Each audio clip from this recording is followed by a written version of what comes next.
নমস্কার। আইসিডিএস অঙ্গনারী কর্মীদের জন্য বড় সুখবর। সবজি বিলের বকেয়া টাকা ছাড়ল রাজ্য সরকার। কোন কোন এলাকায় টাকা ছাড়ল এবং আপনার এলাকার নাম এই লিস্টে রয়েছে কিনা ভিডিওটি প্রত্যেকে দেখুন। পশ্চিমবঙ্গ রাজ্য সরকারের অধীনে কর্মরত সমস্ত আইসিডিএস অঙ্গনারী কর্মীদের জন্য আজ একটি অত্যন্ত গুরুত্বপূর্ণ আনন্দের খবর। আপনারা যারা অঙ্গনারী কেন্দ্রে ছোট ছোট বাচ্চাদের এবং মায়েদের খাবার দেওয়ার কাজ পরিচালনা করছেন, তাদের জন্য আজকের এই ভিডিওটি অনেক বেশি স্বস্তির হতে চলেছে।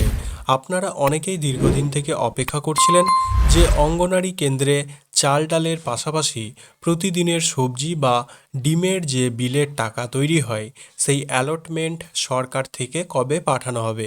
আজকের এই ভিডিওতে আমরা সরাসরি সরকারি নির্দেশিকা বা নোটিশ নিয়ে কথা বলবো, যেখানে স্পষ্টভাবে উল্লেখ করা আছে অঙ্গনারী কর্মীদের সবজি বিলের জন্য কত টাকা রিলিজ করা হলো, কোন কোন প্রজেক্টে এই টাকা পৌঁছেছে, কবে নাগাদ তা সরাসরি হাতে পাওয়া যাবে।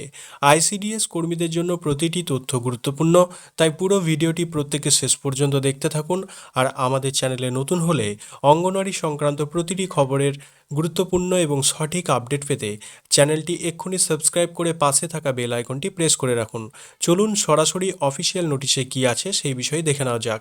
স্ক্রিনে আপনারা প্রত্যেকে দেখতে পাচ্ছেন যে একটা নির্দেশিকা প্রকাশিত হয়েছে পশ্চিমবঙ্গ সরকারের ডিরেক্টরেট অফ আইসিডিএস স্কিমের পক্ষ থেকে। এখানে বলা হয়েছে যে রাজ্য জুড়ে সরকারি সহায়তায় চালিত আইসিডিএস কেন্দ্রগুলির জন্য এসএনপি অর্থাৎ সম্পূরক পুষ্টি কর্মসূচির অধীনে বিশেষ করে অঙ্গনারী কর্মীদের সবজি বিল মেটানোর অ্যালটমেন্ট অর্থ বরাদ্দ করা হয়েছে। দীর্ঘদিন ধরে নিজেদের পকেট থেকে টাকা দিয়ে কিংবা বাকিতে সবজি কিনে অঙ্গনারী কর্মীদের কেন্দ্র চালাতে হচ্ছিল। সরকারের এই অ্যালটমেন্ট আসার পর বহু কর্মীর সেই মানসিক চাপ অনেকটাই হালকা হতে চলেছে। এবার চলুন দেখে নেওয়া যাক কোন কোন এলাকার প্রজেক্টগুলিতে অঙ্গনারী কর্মীদের এই টাকা পাঠানো শুরু হয়েছে। আপনারা আপনাদের প্রজেক্টের নাম মনোযোগ দিয়ে শুনবেন। গতকাল গভীর রাত্রেও এই প্রজেক্টের টাকা অনেকের ব্যাংক অ্যাকাউন্টে ক্রেডিট হয়েছে।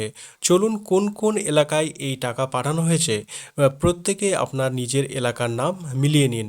আলিপুরদুয়ার অঞ্চলে যেগুলি রয়েছে আলিপুরদুয়ার 1, আলিপুরদুয়ার 2, ফালাকাটা, কুমারগ্রাম প্রজেক্টের অঙ্গনারী কর্মীদের বকেয়া ফান্ডের অনুমোদন দেওয়া হয়েছে। বাঁকুড়া অঞ্চল বাঁকুড়া 1, বাঁকুড়া 2, বড়জোড়া, ইন্দাস, জয়পুর, কোতুলপুর, ওন্ডা, রায়পুর, রানীবাঁধ, ছাতনা, সোনামুখী, শালতোরা, তালডাংরা প্রজেক্টের কর্মীরা এই সুবিধার আওতায় আসছেন। বীরভূম অঞ্চল বোলপুর, দুবরাজপুর, ইলামবাজার, লাভপুর, ময়ূরেশ্বর 1, ময়ূরেশ্বর 2, মোহাম্মদবাজার, মুরারই 1 ও 2, নলহাটি, নানুর, রাজনগর, রামপুরহাট, সাঁইথিয়া, সিউড়ি 1 ও সিউড়ি 2। এছাড়া কোচবিহার অঞ্চলে কোচবিহার 1 ও 2, দিনহাটা 1 ও 2, হলদিবাড়ি, মাথাভাঙ্গা, সিতাই, শীতলকুচি এবং তুফানগঞ্জ প্রজেক্ট। এছাড়া হুগলি ও হাওড়া অঞ্চলে রয়েছে আরামবাগ, বলাগড়, চন্দননগর, চণ্ডীতলা, ধনেখালি, গোঘাট, হরিপাল, পান্ডুয়া, তারকেশ্বর, উত্তরপাড়া এবং আমতা, বাগনান, ডোমজুর, পাঁচলা, সাকরাইল, শিবপুর, শ্যামপুর ও উলুবেড়িয়া প্রজেক্ট।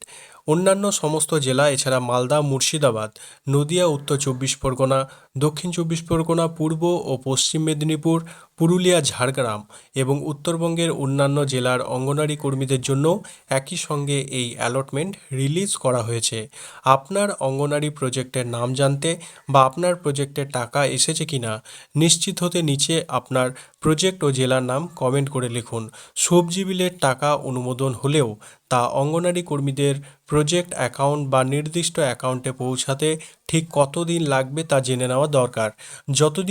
যেহেতু নোটিশ ইস্যু হওয়ার পর ট্রেজারি ক্লিয়ারেন্স বা স্থানীয় প্রজেক্ট ডিরেক্টরেটের কিছু কাজ বাকি থাকে, তাই নোটিশ প্রকাশের পর সাধারণত 10 থেকে 15 দিনের মধ্যে টাকা ক্লিয়ার হয়ে যায়। অর্থাৎ চলতি মাসের 15 থেকে 20 তারিখের মধ্যেই প্রতিটি প্রজেক্টের অঙ্গনারী কর্মীদের সবজি বিল মিটিয়ে দেওয়ার প্রক্রিয়া সম্পন্ন হয়ে যাবে। আশা করি আজ অঙ্গনারী কর্মীদের জন্য এই খবরটি বেশ উপকারে আসবে। আপনারা যারা অঙ্গনারী কর্মী হিসেবে কাজ করছেন, আপনাদের সেন্টারে সবজি বিলের বকেয়া বাকি আছে কি না তা আমাদের কমেন্ট করে জানান। ভিডিওটি আপনার সাথে থাকা সমস্ত অন্যান্য অঙ্গনারী কর্মীদের সঙ্গে শেয়ার করে দিন, যাতে সবাই এই গুরুত্বপূর্ণ তথ্যটি জানতে পারেন। ভিডিওটি এই পর্যন্তই। দেখা হবে পরবর্তী কোনো এক গুরুত্বপূর্ণ ভিডিওতে। ভিডিওটি ভালো লাগলে অবশ্যই একটি লাইক করুন এবং আপনার মতামত কমেন্টে জানাবেন। আজ এই পর্যন্তই। দেখা হবে পরবর্তী কোনো এক গুরুত্বপূর্ণ আপডেটের সাথে। প্রত্যেকে ভালো থাকুন, সুস্থ থাকুন। ধন্যবাদ।